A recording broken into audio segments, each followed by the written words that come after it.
অগ্নিনাভ মন্দিৰৰ প্ৰতিটো কথা মই বাবাক জনাহে কৰোঁ আৰু মই যিখিনি সিদ্ধান্ত লওঁ বা কিবা কৰ্ম এটা কৰোঁ সেই প্ৰতিটো কাম তাৰমানে মই বাবাক জনাহে কৰোঁ। এইটো মোৰ ফালৰ পৰা তাৰমানে বাবাই কৰোৱাই কিছুমান কাম মই জানো এইটো কিবা এটা মই পজিটিভ বুলিয়ে ভাবোঁ। তাৰমানে কিবা এটা কাৰণত বাবাই কৰাইছে।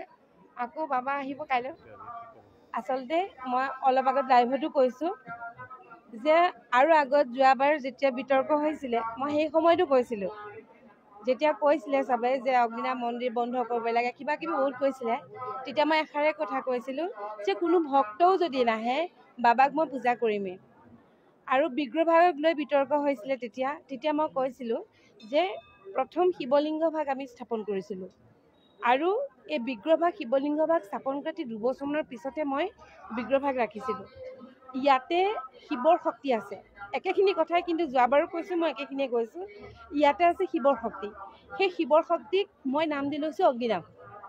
গতিকে আমি অগ্নিনাভ নামেৰে শিৱৰ শক্তিক আমি পূজা কৰোঁ। কথাটো হ'ল সেইটো। গতিকে বিগ্ৰহভাগ যেতিয়া ৰাতিপুৱা আহি পেলাই আমাৰ ইয়াত পূজাৰী কৰ্মচাৰীসকল আহি প্ৰথমতে দেখা পাই মোক গৈ কৈছেগৈ, অলপ সময় মোৰ দুখ লাগিছে, যিহেতু তেওঁক মই সৰু ল'ৰা ছোৱালীৰ নিচিনাকৈ লালন পালন কৰোঁ। নেদেখি পেলাই বহুত কান্দিলোঁ মই অলপ সময়। তাৰপিছত মোৰ মন আকৌ ষ্ট্ৰং, যে কান্দিলেও মোৰ এটাই ভাৱ যে বাবাৰ শক্তিক কোনেও নিব নোৱাৰে। তো সেই ভাগ গ'ল যদি মই বেলেগ এভাগ হ'লেও স্থাপন কৰি ল'ম, কিন্তু মোৰ মনত মানে এইটো পুৰাকেই দৃঢ় বিশ্বাস যে বাবা য'তেই থাকে আহিব, মানে ওলাব। তাৰমানে মোৰ মনত এইটো দৃঢ় বিশ্বাস। তাৰপিছত মই ষ্ট্ৰং কৰিলোঁ, নাই মই যাওঁ, পূজা মুঠতে কৰিমেই, মই যেনেকৈ কৰিব লাগে কৰিমেই। ঠিক মই কাপোৰ কানি ঠিক পিন্ধিছোঁ, পিন্ধি মেলি মই ইয়াত চাব আহিছোঁ। ঠিক 45 মিনিটমানৰ সময়ৰ ভিতৰত, কাৰণ তেতিয়া মই বাবাক কৈছোঁ, বাবা তুমি ইমান ৰাইজক তুমি আশীষ দিয়া, চবেই সমাধান পায়, গতিকে তোমাৰ বিগ্ৰহভাগ কেনেকৈ নিব পাৰিলে।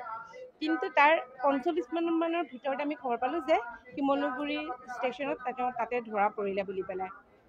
এতিয়া কথা হ'ল, আমি তেওঁক যিধৰণে পূজা কৰি আহিছোঁ, তেওঁক আমি পূজা সদায় কৰিমেই আৰু মনত আমাৰ সেইখিনি তেওঁৰ শক্তিক আমি সদায় পূজা কৰোঁ, পূজা কৰিমেই।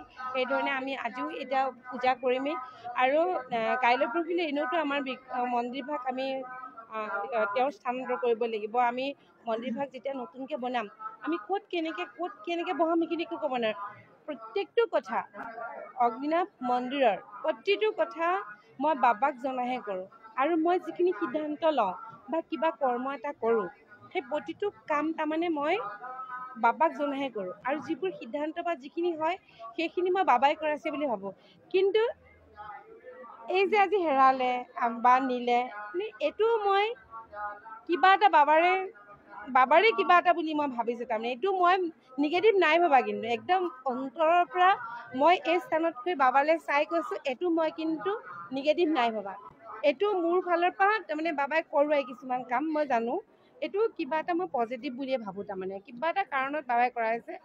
আকৌ বাবা আহিব কাইলৈ। আজি এতিয়া নাজিৰা থানাতে আছে, তাৰপৰা আকৌ আমাক দিব। আমি আকৌ দেওবাৰৰ পৰা আমি বাবাক দেখা পাব। আজি দিনটোৰ কাৰণে খালি নাই দেখা আৰু ভক্তসকলে।